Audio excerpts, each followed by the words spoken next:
Hello, and welcome back to What If Ash Was Born in Hoenn. This is part 21.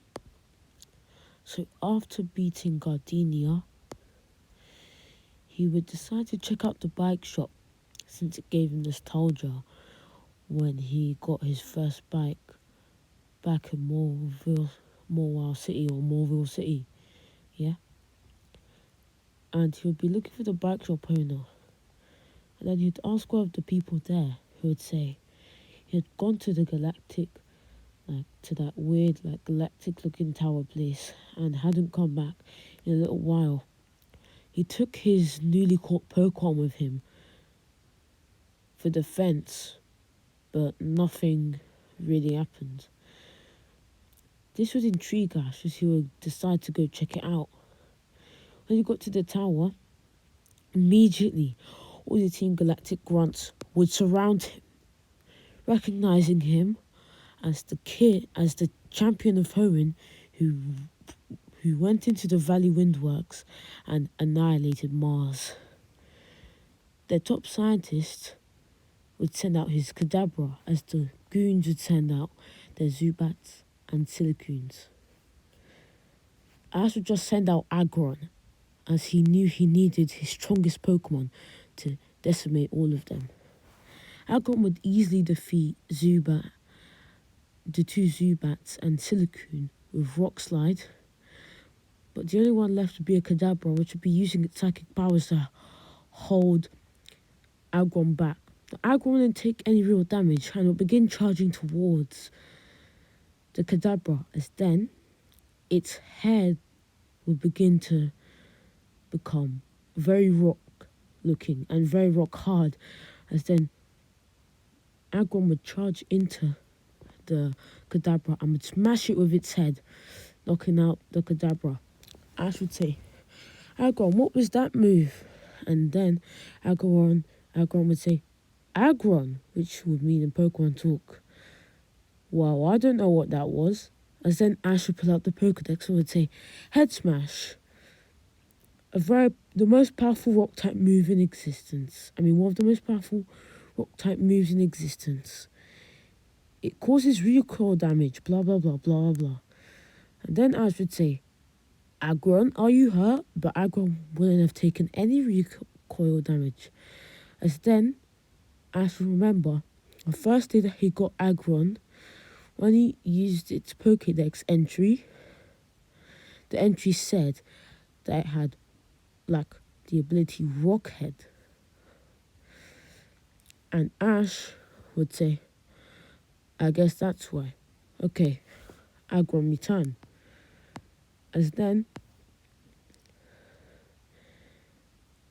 Jupiter would come down from the stairs, hearing all the commotion, would say, Oh, so it's you. I didn't think that you would show up and try to disrupt our business again. But I guess it's time for me to teach you a lesson. Unlike my friend Mars, I'm not gonna go so easy. I'm not gonna go so nice on you. I'm gonna use my strongest Pokemon from the start. It's gonna be a one-on-one, so you better prepare. Goes Contact, as Ash would then say. Go Fampi. As then, Ash would use Fampi against Contact. Contact would easily be able to dominate Fampi with flamethrowers and snarls. Fampi would keep going, taking and eating all the attacks, and responding with magnitudes and rollouts and bulldozers for minimal damage. Fampi would begin to get irritated, as then Fampi would roar, as then, actually no, elephants don't roar, it would scream, as then the building would begin to shake, as then a massive tremor would come and overtake Skuntank, easily knocking it out. Ash would then recognize this move as Earthquake, as he would then say, Well done, Fampi, you've learned Earthquake.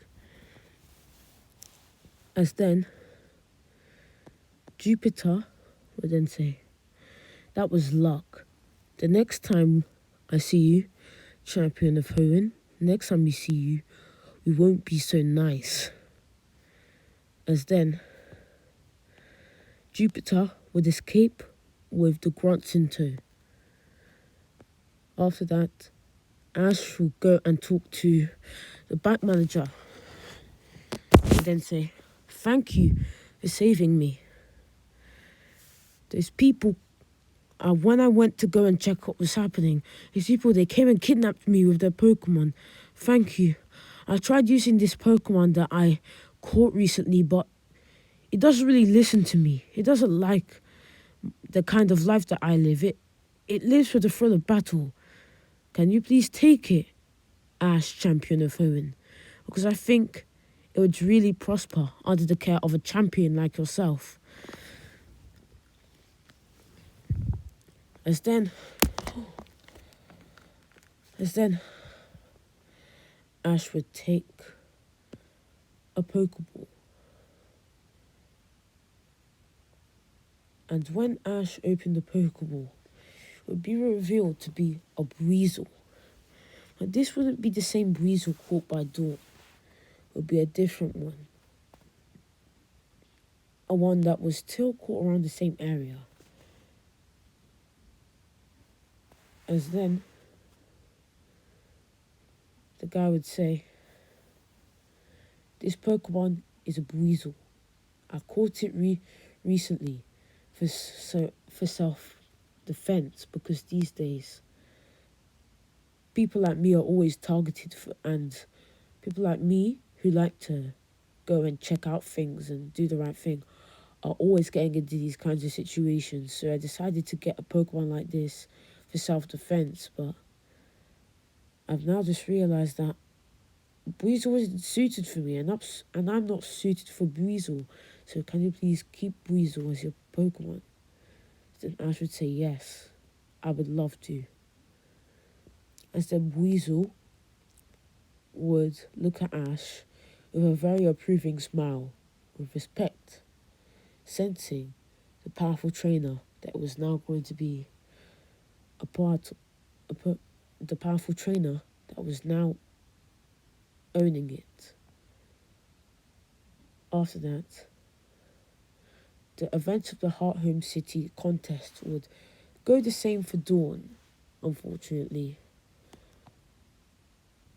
And in order to cheer them up, Zoe would recommend that Ash, Dawn, and Brawly go into the tag team battle in Heart Home City. The events of that episode would go the same as then the events of the second episode, where Paul and all of his Pokemon were abusing Chimchar, and Ash had to stop Paul and take Chimchar to the Pokemon Center, would also go the same as then. When the Zangoose was trying to attack Chimchar, Fampi would stop the Zangoose, and in the process, it would master Earthquake. After that, like in the original timeline, because of Chimchar's display, Paul would release Chimchar with no hesitation, which would annoy and anger Ash. But as the sad chimp Pokemon was going to go and live the rest of its days in the wild, Ash would offer to become its new trainer, which it would happily accept. Ash, after a little bit of training on the road, would make his way to Veilstone City with Brawly and Dawn. As then, Maylene would still be sad about her absolute domination on the hands of Paul after he absolutely beat her with not even trying. She would still be depressed about that, and Dawn would still comfort her and battle her, and that would go the same. And then Maylene and Ash would have their gym battle. Ash would use Staravia, as Maylene would use Machoke. Staravia would use Aerial Ace, as then Machoke would come for a cross chop, which would easily be avoided, as then Staravia would finish it off with a wing attack. After that, Maylene would send in her Meditite. Meditite would be using Psybeams and Psychics all over the place, which would confuse and smash Staravia around. There would be little that Staravia could do to the psychic type. As then Staravia was blasted away and knocked out by one psychic attack after a flurry of Psy Beams and Psychics. After that, Ash would send out his Chimchar. Chimchar would use Flame Wheel and Flamethrower to finish off the Psychic type Meditite. After that, Chimchar would go up against Lucario. This would be an even battle, as both Pokemon would be trading extreme speeds with Flame Wheels and Flamethrowers with Aura Spheres. This would be quite even up until Lucario would begin to gain the advantage because of its more experience and speed and size difference. Lucario would be able to outmaneuver Chimchar a lot more and get on more moves and take more moves from Chimchar. When Chimchar came in for a Flame Wheel, the more experienced Lucario would block the attack with like the claws on its arms, which would hurt Chimchar, and would then finish Chimchar off with an Aura Sphere. After that, Ash would send up Weasel. Weasel would use Aqua Jet, which would do decent damage to Lucario, as then Lucario would respond with an Aura Sphere. This battle would be so intense that it would overshadow the one that happened in the original timeline, as this Weasel was actually more competitive than the Weasel in the original timeline. And along the training on the road, that I mentioned earlier, Weasel had actually learnt Water Pulse a lot earlier, making it stronger, as then Weasel would use Water Pulse, which will confuse Lucario, as would be able to land a flurry of Aqua Jets on Lucario. But Lucario, after snapping itself out of confusion, would then use an Aura Sphere, which would do a lot of damage to Weasel. Weasel, tired from all of the attacks, would then begin to glow, wanting to become stronger, as then it would grow in size and expand in strength, as then when the evolution was finished, standing right in front of Ash was a Floatzel.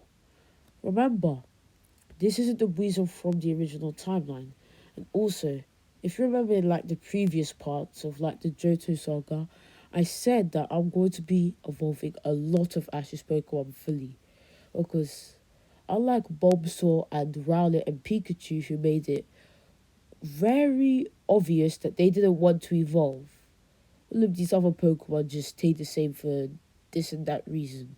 So I'm just going to be evolving them because I don't really care. And I feel like it would make more sense.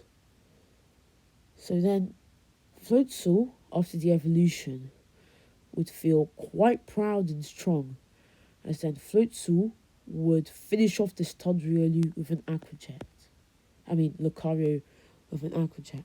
After that, Maylene would give Ash the gym badge, I would then say. I really enjoyed that battle. Your Floatzel is quite impressive. It reminds you of Crash Awakes. This comment would pique Ash's interest, as then he would leave. After that, Ash would go to Reggie's house with Dawn and Brawly, as then Reggie would decide to go and show them the meteor fields. But then a girl would run towards them and she would say, "Hey, can you guys help me? Some weird men in spacesuits came and stole a few of my Pokemon and my Pokedex. Can you help me?" As then, when they arrived at the fields where the girl had led them to, there would be what's this guy's name again? Oh yes, Saturn and a few grunts and Saturn's Toxicroak all getting ready to board the ship and leave. But then Ash's friend would say, "Hey, Stop that! As then they would all get into a battle. As Brawly and his Krogan could go after Jupiter and his Toxicroak. As Ash and Paul would decide to defeat the Golbats as Paul had showed up. So Ash would use Fampi to battle one of the two Golbats as Paul would use Electabuzz to battle the other. Electabuzz would be finding it quite easy to defeat the Golbats with its Thunder Punches and Thunderbolts, as it would just be dominating the Bat Pokemon.